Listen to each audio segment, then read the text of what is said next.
Kristen Joyner with Living Down South Realty, and we're going to take a look at the market report for Georgia in new homes construction. So let's see what the numbers are telling us.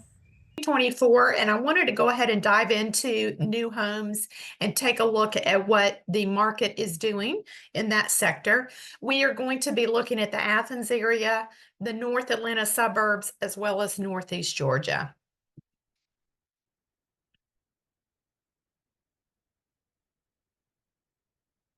So as you know, what you do is important. If you are a residential, a general contractor, or a tradesman that works and supports residential construction, you know that what you do matters. It actually makes up 17% of our gross domestic product. And of course, this also includes big box retailers, real estate services, brokerages, that sort of thing as well. We all know new construction, again, supports small business. So if you are a GC and you're pulling building permits, you've got about 30 to 50 crews that are working on that home to get it in a state to where you can turn the keys over to the new buyer. It's a very creative business. You got to think on your feet, and it takes an entire team to construct that house. As a real estate professional, one thing that I love about selling new homes is that I'm selling a home that's going to have low out-of-pocket expenses to the new owner, which means that they're going to be able to maintain equity in the home. I believe new construction is a growth to local businesses in the economy. I know sometimes the county commissioners talk about how new construction is a drain on resources, but you've got to consider that we've got about 30 to 50 crews driving in to be able to construct that home. And then we also have local crews that are working on the house as well, that are bringing in money for the trade in which they're doing on the home. Whenever we turn keys over to a home buyer, we have sometimes a renter turned to new home buyer. We've got a community buy-in. And of course, we all know that purchasing your own home is the American dream. So one of the National Association of Realtors puts out a profile of the home buyer and seller every November. Thought this was a really interesting stat, so I wanted to include it in this report.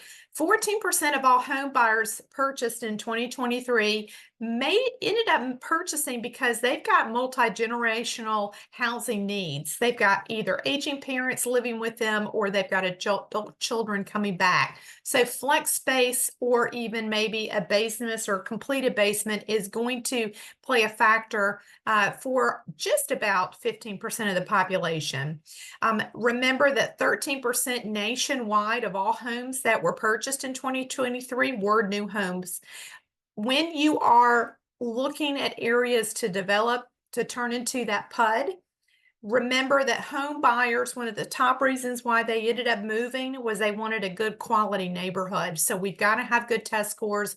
We've got to have good crime reports. And you can actually get that, of course, at the municipalities in which you're considering to build in. 47% of the home buyers nationwide purchased a house in the suburbs, 23% in rural areas. That number keeps ticking up ever since COVID. I think people love the rural lifestyle. And then we've got 14% of home buyers that are purchasing in urban cities. Nationally, the national sales price, and this is for every house, not just new construction, was a little over $272. Average square footage was 1,950 square feet. Much easier to sell a 3-bedroom than a 2-bedroom. So do keep that in mind. When we look at the North Georgia stats, and I included Hart, Stevens, Franklin, Habersham, White, and Banks, we have a median sold price of $313. We have a square footage average of 1,758 and an average of 3-bedroom, 2.5 bath. Currently, there are 153 active new home listings on the market. I want you to look at the days on market between active as well as sold.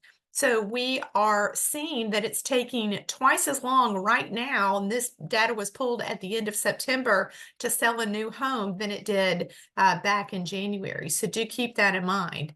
Days on market is increasing, which means our market absorption rate, we've got more competition in the marketplace. So it's taking a little longer. We don't have quite as many buyers, not as many sales as 23. Market absorption rate has ticked up in this area to 5.5 months. So we are in a balanced market, which means you may need to consider offering incentives to get that home buyer to come out and visit the house or maybe even submit the offer. When we look at the Athens, Georgia area, I pulled the counties of Clarke, Elbert, Oconee, Oglethorpe, and Madison. Square footage median was 2207. Looking at 4 bedrooms, 2.5 was the average. Median sales price is $394. 90 homes currently on the market. Days on market is increasing, but not as robust as it was in the North Georgia area. Market absorption rate is just a little bit lower, but again, we are in a balanced market. The Atlanta suburb area, Barrow, Cherokee, Gwinnett, Forsyth, Fulton, Jackson, and Hall.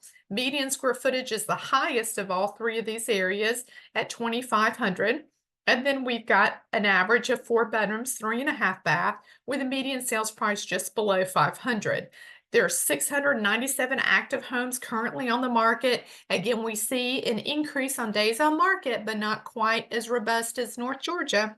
And then we've got the market absorption rate at the lowest out of these 3 areas of 5.2 months. So the market absorption rate means that there is more competition in the marketplace. So we need to get aggressive on price, and we also need to be offering potentially incentives. This census data came and was scribed or pulled in January of 24. And if you take a look, there is actually a trifold link in the description of this video to where you can download this and kind of pull this out. This, of course, is available for all of us to take a look at. So I wanted to take a look at the median, highest median income, lowest median income, lowest homeowner rate, and then the highest homeowner rate. So no surprise where the median highest incomes was in Forsyth, Oconee, and Cherokee. Notice that the highest occupancy rate is in 2 of those counties of Forsyth, Oconee, and then Dawson. Dawson has an 80% owner occupancy rate. So that's one of those areas that I would probably consider maybe even look at doing a development in. When we look at the median lowest income, we've got Clarke, Franklin, and Elbert. So Elbert has an affordability factor. So that may be an area that we may want to do kind of an entry-level new construction development. Lowest occupancy rates were Clarke and Fulton. When we think of Clarke, we think of the University of Georgia, a lot of multifamily. And of course, Fulton County has quite a bit of multifamily as well in that county. When you are building, I want you to consider the loan programs. And the reason why is because when we have a lot more of the loan programs available in our price point, then we have affordability to more buyers. For example, if we're constructing homes in the 600s, if we have just a couple floor plans under that, then we can take advantage of offering FHA financing to some of those buyers.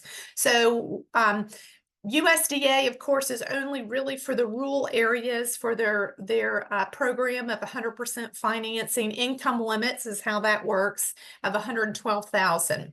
So when we look at the home cost, we've got to keep to that 20% lot cost rule, unless we have a mountain or a lake or something special with the land itself. And then when I went ahead and added just the income of what the buyer will need in order to be able to finance this home. Now, notice that there's a range on the income. The reason why is we don't know what the down payment's going to be. And then we also don't know what the credit score is. And we don't have an idea of what the buyer's debt ratio is. So that's why we've got this range. So if you are building a $300,000 house, you know that you cannot spend more than $60,000 in the land. And then you also know that you're going to be attracting a home buyer that's got an income anywhere from 70 to 85. So that's where the census data on the previous slide comes into play, so that we can kind of make an assumption on that area of, do we have the income to support the houses that we want to construct?